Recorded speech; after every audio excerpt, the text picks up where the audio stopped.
അധ്യായം 8. ജെറൂസലേം പുനരുദ്ധരിക്കപ്പെടും. എനിക്ക് സൈന്യങ്ങളുടെ കർത്താവിൻ്റെ അരുളപ്പാടുണ്ടായി. സൈന്യങ്ങളുടെ കർത്താവ് അരുളിച്ചെയ്യുന്നു, ഞാൻ സിയോനെ പ്രതി അസഹിഷ്ണുവായിരിക്കുന്നു, അവൾക്ക് വേണ്ടി ക്രോധത്താൽ ജ്വലിക്കുന്നു. കർത്താവ് അരുളിച്ചെയ്യുന്നു, ഞാൻ സിയോനിലേക്ക് മടങ്ങിവരും, ജെറൂസലേമിൻ്റെ മധ്യേ വസിക്കും. ജെറൂസലേം വിശ്വസ്ത നഗരമെന്നും സൈന്യങ്ങളുടെ കർത്താവിൻ്റെ പർവ്വതം വിശുദ്ധഗിരിയെന്നും വിളിക്കപ്പെടും. സൈന്യങ്ങളുടെ കർത്താവ് അരുളിച്ചെയ്യുന്നു, വൃദ്ധന്മാരും വൃദ്ധകളും പ്രായാധിക്യം മൂലം കയ്യിൽ വടിയുമായി ജെറൂസലേമിൻ്റെ തെരുവുകളിൽ വീണ്ടും ഇരിക്കും. കളിച്ചുല്ലസിക്കുന്ന ബാലികാ ബാലന്മാരെ കൊണ്ട് നഗരവീഥികൾ നിറയും. സൈന്യങ്ങളുടെ കർത്താവ് അരുളിച്ചെയ്യുന്നു, ഇക്കാലത്ത് ജനത്തിൽ അവശേഷിക്കുന്നവർക്ക് അത് അത്ഭുതമായി തോന്നും. എന്നാൽ എനിക്കും അത്ഭുതമായി തോന്നണമോ? സൈന്യങ്ങളുടെ കർത്താവ് ചോദിക്കുന്നു. സൈന്യങ്ങളുടെ കർത്താവ് അരുളിച്ചെയ്യുന്നു, ഞാൻ എൻ്റെ ജനത്തെ കിഴക്ക് നിന്നും പടിഞ്ഞാറ് നിന്നും രക്ഷിക്കും. ഞാൻ അവരെ കൊണ്ടുവന്ന് ജെറൂസലേമിൽ പാർപ്പിക്കും. വിശ്വസ്തതയിലും നീതിയിലും അവർ എനിക്ക് ജനവും ഞാൻ അവർക്ക് ദൈവവുമായിരിക്കും. സൈന്യങ്ങളുടെ കർത്താവ് അരുളിച്ചെയ്യുന്നു, സൈന്യങ്ങളുടെ കർത്താവിൻ്റെ ആലയം നിർമ്മിക്കാൻ അടിസ്ഥാനമിട്ട നാൾ മുതൽ പ്രവാചകന്മാരിലൂടെ കേട്ട വചനം തന്നെ ഇപ്പോൾ ശ്രവിക്കുന്ന നിങ്ങൾ കരുത്താർജിക്കുവിൻ. അക്കാലത്തിനു മുൻപ് മനുഷ്യനും മൃഗത്തിനും കൂലി ലഭിച്ചിരുന്നില്ല. പുറത്തു പോകുന്നവനും അകത്തു വരുന്നവനും ശത്രുവിൽ നിന്ന് സുരക്ഷിതത്വവുമില്ലായിരുന്നു. കാരണം ഞാൻ ഓരോരുത്തനെയും സഹോദരൻ്റെ ശത്രുവാക്കി. സൈന്യങ്ങളുടെ കർത്താവ് അരുളിച്ചെയ്യുന്നു, ഞാനിപ്പോൾ ഈ ജനത്തിൽ അവശേഷിക്കുന്നവരുടെ മുൻകാലങ്ങളിൽ എന്ന പോലെ വർദ്ധിക്കുകയില്ല. ഞാൻ സമാധാനം വിതയ്ക്കും, മുന്തിരി ഫലം നൽകും, നിലം വിളവ് നൽകും, ആകാശം മഞ്ഞു പൊഴിക്കും. ഈ ജനത്തിൽ അവശേഷിക്കുന്നവർ ഇതെല്ലാം അവകാശമാക്കാൻ ഞാൻ ഇടയാക്കും. യൂദാ ഭവനമേ, ഇസ്രായേൽ ഭവനമേ, നിങ്ങൾ ജനതകളുടെ ഇടയിൽ ശാപമായിരുന്നതുപോലെ ഞാൻ നിങ്ങളെ രക്ഷിച്ച് അനുഗ്രഹമാക്കും. ഭയപ്പെടേണ്ട, കരുത്താർജിക്കുവിൻ. സൈന്യങ്ങളുടെ കർത്താവ് അരുളിച്ചെയ്യുന്നു, നിങ്ങളുടെ പിതാക്കന്മാർ എന്നെ പ്രകോപിപ്പിച്ചപ്പോൾ ഞാൻ നിങ്ങളെ ശിക്ഷിക്കാൻ തീരുമാനിക്കുകയും അതിനെ ഇളവ് വരുത്താതിരിക്കുകയും ചെയ്തതുപോലെ ഈ നാളിൽ ഞാൻ ജെറൂസലേമിനും യൂദാ ഭവനത്തിനും നന്മ വരുത്താൻ ഉറച്ചിരിക്കുന്നു. ഭയപ്പെടേണ്ട, സൈന്യങ്ങളുടെ കർത്താവ് അരുളിച്ചെയ്യുന്നു, ഇതാണ് നിങ്ങൾ ചെയ്യേണ്ടത്. പരസ്പരം സത്യം പറയുക, നഗര കവാടങ്ങളിൽ സത്യസന്ധമായി ന്യായം വിധിക്കുക. അങ്ങനെ സമാധാനം പാലിക്കുക. പരസ്പരം തിന്മ നിരൂപിക്കരുത്, കള്ളസത്യത്തിൽ ഇഷ്ടം തോന്നരുത്. ഞാനിവ വെറുക്കുന്നു. കർത്താവ് അരുളിച്ചെയ്യുന്നു, എനിക്ക് സൈന്യങ്ങളുടെ കർത്താവിൻ്റെ അരുളപ്പാടുണ്ടായി. സൈന്യങ്ങളുടെ കർത്താവ് അരുളിച്ചെയ്യുന്നു, 4, 5, 7, 10 മാസങ്ങളിലെ ഉപവാസം യൂദാഭവനത്തിന് സന്തോഷത്തിൻ്റെയും ആഹ്ലാദത്തിൻ്റെയും അവസരവും ആനന്ദോത്സവവുമായിരിക്കണം. അതുകൊണ്ട് സത്യത്തെയും സമാധാനത്തെയും സ്നേഹിക്കുവിൻ. സൈന്യങ്ങളുടെ കർത്താവ് അരുളിച്ചെയ്യുന്നു, ജനതകൾ അനേകം നഗരങ്ങളിലെ നിവാസികൾ ഇനിയും വരും. ഒരു പട്ടണത്തിലെ നിവാസികൾ മറ്റൊന്നിൽ ചെന്ന് പറയും, നമുക്ക് വേഗം ചെന്ന് കർത്താവിൻ്റെ പ്രീതിക്കായി പ്രാർത്ഥിക്കാം, നമുക്ക് സൈന്യങ്ങളുടെ കർത്താവിൻ്റെ സാന്നിധ്യം തേടാം. ഞാൻ പോവുകയാണ്.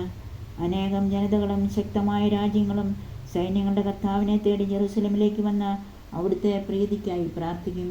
സൈന്യങ്ങളുടെ കർത്താവ് അരുളിച്ചെയ്യുന്നു, വിവിധ ഭാഷകൾ സംസാരിക്കുന്ന ജനതകളിൽ നിന്ന് 10 പേർ ഒരു യഹൂദൻ്റെ അങ്കിയിൽ പിടിച്ചുകൊണ്ട് പറയും, ഞങ്ങൾ നിന്റെ കൂടെ വരട്ടെ, ദൈവം നിന്നോടുകൂടെ ഉണ്ടെന്ന് ഞങ്ങൾ കേട്ടിരിക്കുന്നു. അധ്യായം 9. ജനതകൾക്ക് ശിക്ഷ. അരുളപ്പാട്. കർത്താവിൻ്റെ വചനം ഹദ്രാക് ദേശത്തിനെതിരെ പുറപ്പെട്ടിരിക്കുന്നു. അത് ദമാസ്കസിൻ്റെ മേൽ പതിക്കും. ഇസ്രായേലിൻ്റെ ഗോത്രങ്ങളെപ്പോലെ തന്നെ ആരാമിൻ്റെ നഗരങ്ങളും കർത്താവിൻ്റേതാണ്. അതിനോട് ചേർന്ന് കിടക്കുന്ന ഹമാത്തും കൗശലമേറിയതെങ്കിലും ടൈറും സീദോനും കർത്താവിൻ്റേത് തന്നെ. ടൈർ ഒരു കോട്ട പണിതു, പൊടി പോലെ വെള്ളിയും തെരുവിലെ ചെളി പോലെ സ്വർണവും കൂന കൂടി. എന്നാൽ കർത്താവ് അവളുടെ സമ്പത്ത് അപഹരിക്കും, അവളുടെ ധനം കടലിലെറിയും, അവളെ അഗ്നി വിഴുങ്ങും. അഷ്കലോൺ അത് കണ്ട് ഭയപ്പെടും, ഗാസ കഠിന വേദനയാൽ കുളയും. ആശ തകർന്ന എക്രോണിനും ഇത് തന്നെ സംഭവിക്കും. ഗാസയിൽ രാജാവില്ലാതാകും, അഷ്കലോൺ വിജനമാകും, അഷ്ദോദിലൊരു സങ്കരജാതി പാർക്കും. ഫിലിസ്ത്യരുടെ അഹങ്കാരത്തിന് ഞാൻ അറുതി വരുത്തും. അവർ ഇനിമേൽ രക്തവും മ്ലേച്ഛമാംസവും ഭക്ഷിക്കുകയില്ല. അവരും നമ്മുടെ ദൈവത്തിൻ്റെ അവിശിഷ്ട ജനമാകും. അവർ യൂദായിലെ ഒരു കുലത്തെ പോലെയാകും, എക്രോൺ യെബൂസിയെ പോലെയാകും. വരാനിരിക്കുന്ന രാജാവ്. ആരും കയറിയിറങ്ങി നടക്കാതിരിക്കാൻ ഞാൻ എൻ്റെ ഭവനത്തിന് ചുറ്റും പാളയമടിച്ചു കാവൽ നിൽക്കും. ഒരു മർദ്ദകനും ഇനി അവരെ കീഴടക്കുകയില്ല. എൻ്റെ കണ്ണ് അവരുടെ മേലുണ്ട്. സിയോൻ പുത്രി, അതിയായി ആനന്ദിക്കുക. ജെറുസലേം പുത്രി, ആർപ്പ് വിളിക്കുക. ഇതാ നിന്റെ രാജാവ് നിന്റെ അടുക്കലേക്ക് വരുന്നു. അവൻ പ്രതാപവാനും ജയശാലിയുമാണ്. അവൻ വിനയാന്വിതനായി കഴുതക്കുട്ടിയുടെ പുറത്ത് കയറി വരുന്നു. ഞാൻ എബ്രാഹിമിൽ നിന്ന് രഥത്തെയും ജെറുസലേമിൽ നിന്ന് പടക്കുതിരയെയും വിച്ഛേദിക്കും. പടവില്ല് ഞാൻ ഒടിക്കും. അവൻ ജനതകൾക്ക് സമാധാനമരുളും. അവൻ്റെ ആധിപത്യം സമുദ്രം മുതൽ സമുദ്രം വരെയും നദി മുതൽ ഭൂമിയുടെ അറ്റം വരെയുമായിരിക്കും. നീയുമായുള്ള എൻ്റെ ഉടമ്പടിയുടെ രക്തം നിമിത്തം പ്രവാസികളെ ഞാൻ ജലരഹിതമായ കുഴിയിൽ നിന്ന് സ്വതന്ത്രരാക്കും. പ്രത്യാശയുടെ തടവുകാരെ, നിങ്ങളുടെ രക്ഷാദുർഗത്തിലേക്ക് മടങ്ങിപ്പോകുവിൻ. നിങ്ങൾക്ക് ഇരട്ടി മടക്കിത്തരുമെന്ന് ഞാൻ പ്രഖ്യാപിക്കുന്നു. യൂദായെ ഞാൻ എൻ്റെ വില്ലായി കുളിച്ചിരിക്കുന്നു. എബ്രാഹിമിനെ അസ്ത്രമായി അതിൽ തൊടുത്തിരിക്കുന്നു. സിയോനെ, നിന്റെ പുത്രന്മാരെ ഞാൻ ഗ്രീസിൻ്റെ പുത്രന്മാരുടെ നേരെ ചുഴറ്റും. നിന്നെ യോദ്ധാവിൻ്റെ വാൾ പോലെ വീശും. കർത്താവ് അവർക്ക് മീതെ പ്രത്യക്ഷനാവും. അവിടുത്തെ അസ്ത്രം മിന്നൽ പോലെ പായും. ദൈവമായ കർത്താവ് കാഹളം മുഴക്കുകയും തെക്കൻ ചുഴലിക്കാറ്റുകളിൽ മുന്നേറുകയും ചെയ്യും. സൈന്യങ്ങളുടെ കർത്താവ് അവർക്ക് സംരക്ഷണം നൽകും. അതുകൊണ്ട് അവർ കവിണക്കല്ല് വിഴുങ്ങുകയും ചവിട്ടി മെതിക്കുകയും ചെയ്യും. അവർ വീഞ്ഞെന്ന പോലെ രക്തം കുടിച്ച് കുടമെന്ന പോലെ നിറയും. ബലിപീഠത്തിൻ്റെ കോണുകളെന്ന പോലെ കുതിരും. അന്ന് അവരുടെ ദൈവമായ കർത്താവ് തൻ്റെ അജഗണമായ ജനത്തെ രക്ഷിക്കും. അവർ കിരീടത്തിൽ രത്നങ്ങളെന്ന പോലെ അവിടുത്തെ ദേശത്ത് ശോഭിക്കും. അതെത്ര ശ്രേഷ്ഠവും സുന്ദരവുമായിരിക്കും. അപ്പോൾ ധാന്യം യുവാക്കളെയും പുതുവിഞ്ഞ യുവതികളെയും പുഷ്ടിപ്പെടുത്തും. അധ്യായം 10. രക്ഷയുടെ വാഗ്ദാനം. വസന്തവൃഷ്ടിയുടെ കാലത്ത് കർത്താവിനോട് മഴ ചോദിക്കുവിൻ. മഴക്കാർ അയക്കുന്നതും മഴ പെയ്യിച്ച് എല്ലാവർക്കും വേണ്ടി വയലിനെ ഹരിതപൂർണമാക്കുന്നതും കർത്താവാണ്. കുലവിഗ്രഹങ്ങൾ വിഡ്ഢിത്തം പുലമ്പുന്നു. ഭാവി പറയുന്നവർ വ്യാജം ദർശിക്കുന്നു. സ്വപ്നക്കാർ കപട സ്വപ്നങ്ങൾ വിവരിച്ച് പൊള്ളയായ ആശ്വാസം പകരുന്നു. അതുകൊണ്ട് ജനം ഇടയനില്ലാത്ത ആടുകളെപ്പോലെ പീഡനമേറ്റ് അലയുന്നു. ഇടയന്മാരുടെ നേരെ എൻ്റെ കോപം ജ്വലിച്ചിരിക്കുന്നു. നേതാക്കന്മാരെ ഞാൻ ശിക്ഷിക്കും. സൈന്യങ്ങളുടെ കർത്താവ് തൻ്റെ അജഗണത്തെ യൂദാഭവനത്തെ പരിപാലിക്കുന്നു. അവിടുന്ന് അവരെ ഉദ്ധതമായ പടക്കുതിരയാക്കും. അവരിൽ നിന്ന് മൂലക്കല്ലും കൂടാരക്കുറ്റിയും പുറപ്പെടും. പടവില്ലും രാജാക്കന്മാരും അവരിൽ നിന്ന് വരും. ശത്രുക്കളെ തെരുവിലെ ചെളിയിൽ ചവിട്ടിയരയ്ക്കുന്ന യുദ്ധവീരന്മാരെ പോലെ ആയിരിക്കും അവർ. കർത്താവ് കൂടെയുള്ളത് കൊണ്ട് അവർ യുദ്ധം ചെയ്ത് കുതിരപ്പടയാളികളെ സംഭ്രാന്തരാക്കും. ഞാൻ യൂദാഭവനത്തെ ബലപ്പെടുത്തുകയും യോസഫിൻ്റെ ഭവനത്തെ രക്ഷിക്കുകയും ചെയ്യും. അവരുടെ മേൽ അലിവ് തോന്നി ഞാൻ അവരെ തിരിച്ചു കൊണ്ടുവരും. ഞാൻ ഒരിക്കലും തിരസ്കരിച്ചിട്ടില്ലാത്തവരെ പോലെ ആയിരിക്കും അവർ. ഞാൻ അവരുടെ ദൈവമായ കർത്താവാണ്. ഞാൻ അവർക്ക് ഉത്തരമരുളും. എബ്രാഹിം വീരയോദ്ധാവിനെ പോലെയാകും. വീഞ്ഞുകൊണ്ടെന്ന പോലെ അവരുടെ ഹൃദയം ആനന്ദിക്കും. അവരുടെ മക്കൾ അത് കണ്ട് സന്തോഷിക്കും. അവരുടെ ഹൃദയം കർത്താവിൽ ആഹ്ലാദിച്ചുല്ലസിക്കും. ഞാൻ അവരെ അടയാളം നൽകി ഒരുമിച്ച് കൂട്ടും. ഞാൻ അവരെ വീണ്ടെടുത്തിരിക്കുന്നു. അവർ പണ്ടത്തെ പോലെ അസംഖ്യമാകും. ഞാൻ അവരെ ജനതകളുടെ ഇടയിൽ ചിതറിച്ചെങ്കിലും വിദൂരദേശങ്ങളിൽ അവർ എന്നെ അനുസ്മരിക്കും. അവർ മക്കളോടുകൂടെ ജീവിക്കുകയും തിരിച്ചു വരികയും ചെയ്യും.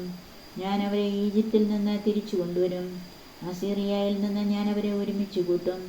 ഞാൻ അവരെ ഗിലിയാദിലേക്കും ലെബനോനിലേക്കും കൊണ്ടുവരും. അവിടെ ഇടമില്ലാതെയാകും. അവർ ഈജിപ്ത് കടലിലൂടെ കടന്നു പോകുമ്പോൾ ഞാൻ ഓളങ്ങളെ അടിക്കും. നൈലിൻ്റെ ആഴങ്ങൾ വറ്റിപ്പോകും. അസീറിയയുടെ അഹങ്കാരം ശമിക്കും. ഈജിപ്തിൻ്റെ ചെങ്കോൽ നീങ്ങിപ്പോകും. ഞാൻ അവരെ കർത്താവിൽ ബലപ്പെടുത്തും. അവർ അവിടുത്തെ നാമത്തിൽ അഭിമാനം കൊള്ളും. കർത്താവ് അരുളിച്ചെയ്യുന്നു. അധ്യായം 11. ലെബനോനെ, നിന്റെ വാതിലുകൾ തുറക്കുക. അഗ്നി നിന്റെ ദേവദാരുക്കളെ വിഴുങ്ങട്ടെ. സരളവൃക്ഷമേ, വിലപിക്കുക.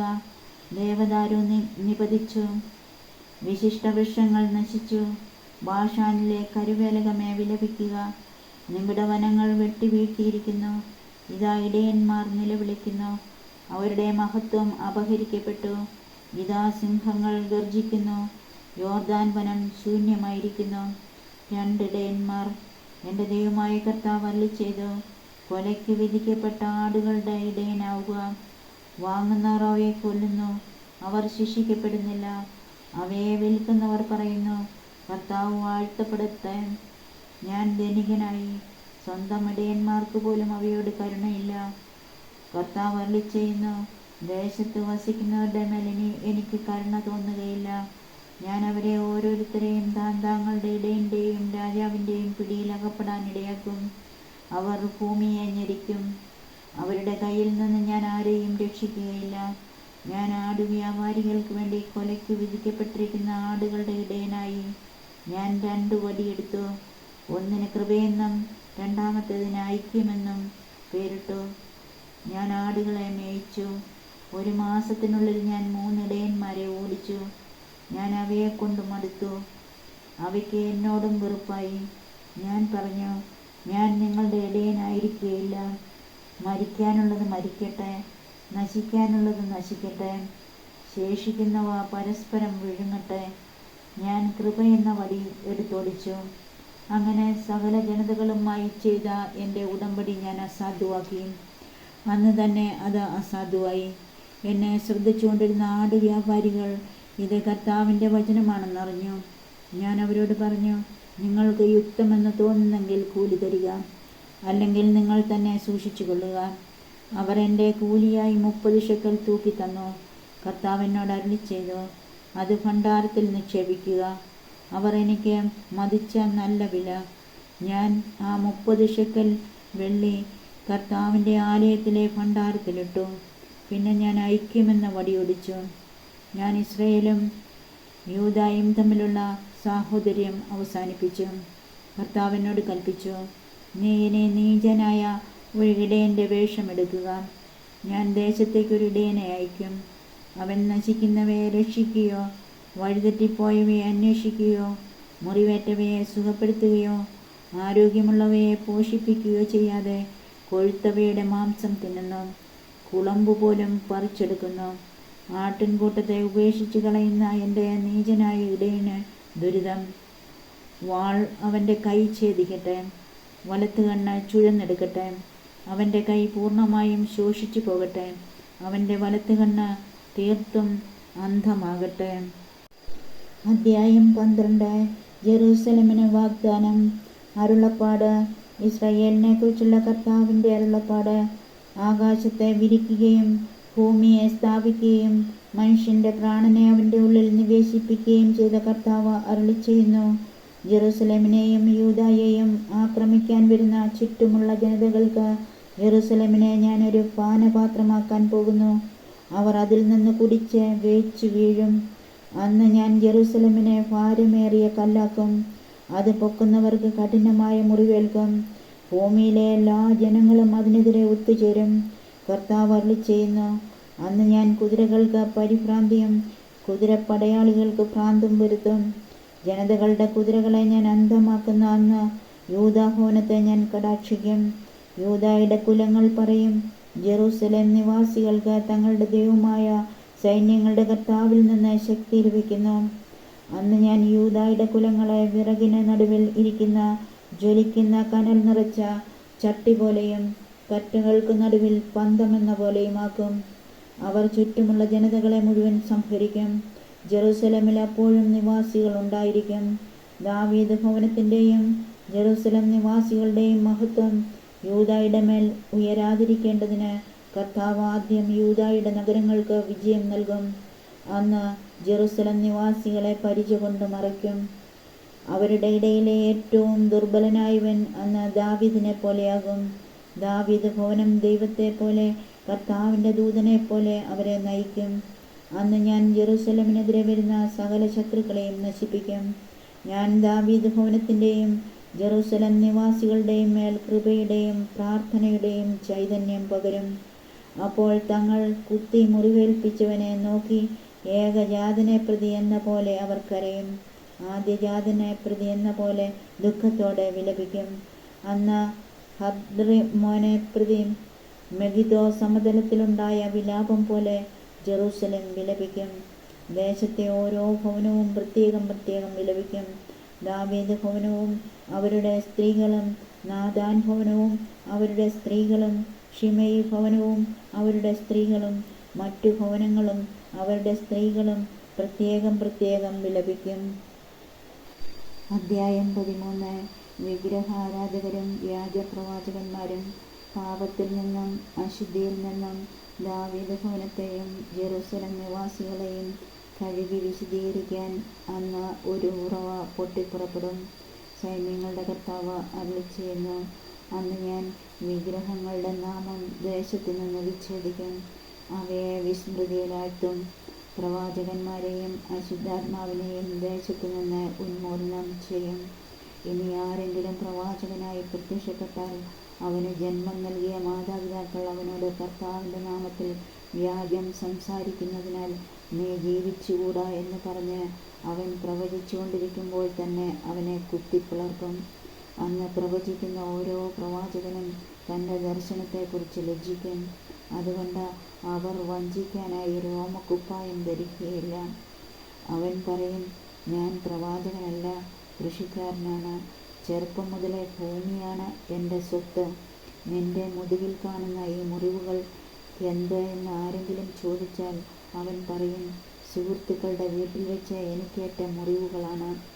സൈന്യങ്ങളുടെ കർത്താവ് അരുളിച്ചെയ്യുന്നു. എൻ്റെ ഇടയനെതിരെ, എന്നോട് ചേർന്ന് നിൽക്കുന്നവനെതിരെ വാളെ നീ ഉയരുക, ഇടയനെ വെട്ടുക, ആടുകൾ ചിതറട്ടെ. ദുർബലർക്കെതിരെ ഞാൻ കരമുയർത്തും. കർത്താവ് അരുളിച്ചെയ്യുന്നു. ദേശവാസികൾ 2/3 നശിപ്പിക്കപ്പെടും, 1/3 ശേഷിക്കും. ഈ 1/3 വെള്ളി എന്ന പോലെ ഞാൻ അഗ്നിശുദ്ധീകരിക്കും, സ്വർണമെന്ന പോലെ മാറ്റി പരിശോധിക്കും. അവർ എൻ്റെ നാമം വിളിച്ചപേക്ഷിക്കും, ഞാൻ അവർക്ക് ഉത്തരമരുളും. അവർ എൻ്റെ ജനം എന്ന് ഞാൻ പറയും, കർത്താവ് എൻ്റെ ദൈവമെന്ന് അവരും പറയും. അധ്യായം 14. കർത്താവിൻ്റെ ദിനം. ഇതാ കർത്താവിൻ്റെ ദിനം നിന്നിൽ നിന്ന് എടുത്ത മുതൽ നിന്റെ മുൻപിൽ വെച്ച് തന്നെ പങ്കുവയ്ക്കുന്ന ദിനം വരുന്നു. ഞാൻ സകല ജനതകളെയും ഒരുമിച്ച് കൂട്ടി ജെറൂസലേമിനെതിരെ യുദ്ധം ചെയ്യാൻ വരുത്തും. അവർ പട്ടണം പിടിച്ചെടുക്കുകയും വീടുകൾ കൊള്ളയടിക്കുകയും സ്ത്രീകളെ അവമാനിക്കുകയും ചെയ്യും. നഗരത്തിൻ്റെ പകുതി പ്രവാസത്തിലേക്ക് പോകും, എന്നാൽ ശേഷിക്കുന്ന ജനത്തെ നഗരത്തിൽ നിന്ന് വിച്ഛേദിക്കുകയില്ല. കർത്താവ് പുറപ്പെട്ട യുദ്ധദിനത്തിലെന്ന പോലെ ആ ജനതകളോട് പൊരുതും. ജെറുസലേമിനെ കിഴക്കുള്ള ഒലിവുമലയിൽ അന്ന് അവിടുന്ന് നിലയുറപ്പിക്കും. ഒലിവുമല കിഴക്ക് പടിഞ്ഞാറായി നടുവെ പിളർന്ന് നടുക്ക് വലിയൊരു താഴ്വരയുണ്ടാകും. മലയുടെ ഒരു പകുതി വടക്കോട്ടും മറ്റേ പകുതി തെക്കോട്ടും നീങ്ങും. എന്നാൽ ഈ താഴ്വര ആസാൽ വരെ എത്തുന്നതുകൊണ്ട് നിങ്ങൾ എൻ്റെ പർവ്വതത്തിൻ്റെ താഴ്വരയിലൂടെ ഓടിപ്പോകും. യൂദാ രാജാവായ ഉസ്സിയായുടെ കാലത്തെ ഭൂകമ്പമുണ്ടായപ്പോൾ നിങ്ങൾ ഓടിയതുപോലെ ഇപ്പോൾ ഓടും. നിങ്ങളുടെ ദൈവമായ കർത്താവ് തൻ്റെ എല്ലാ പരിശുദ്ധന്മാരോടും കൂടെ വരും. അന്ന് തണുപ്പോ മഞ്ഞോ ഉണ്ടാവുകയില്ല. അന്ന് തുടർച്ചയായി പകലായിരിക്കും. പകലും രാത്രിയുമല്ല, പകൽ മാത്രം.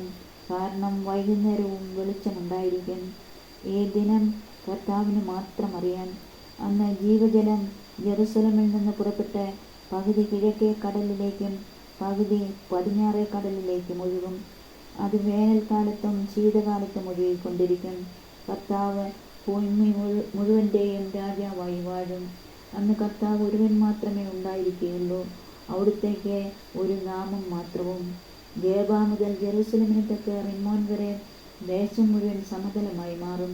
എന്നാൽ ജെറൂസലേം ബെഞ്ചമിൻ കവാടം മുതൽ പണ്ടത്തെ കവാടത്തിൻ്റെ സ്ഥാനത്ത് നിൽക്കുന്ന കോൺ കവാടം വരെയും ഹനാനേൽ ഗോപുരം മുതൽ രാജാവിൻ്റെ മുന്തിരിച്ചക്കുകൾ വരെയുമുള്ള സ്വസ്ഥാനത്ത് ഉയർന്നു നിൽക്കും. അവിടെ ആളുകൾ വസിക്കും.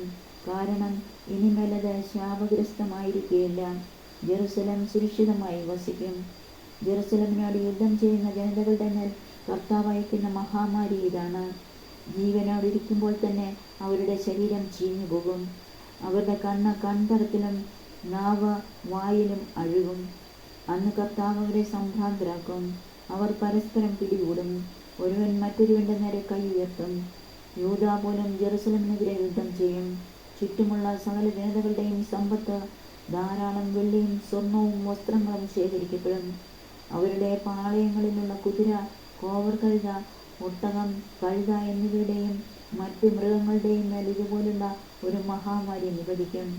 ജെറുസലമിനെതിരെ വന്ന സർവ്വജനതകളിലും അവശേഷിക്കുന്നവർ സൈന്യങ്ങളുടെ കർത്താവായ രാജാവിനെ ആരാധിക്കാനും കൂടാരത്തിരുന്നാൾ ആചരിക്കാനും ആണ്ടുതോറും അവിടേക്ക് വരും.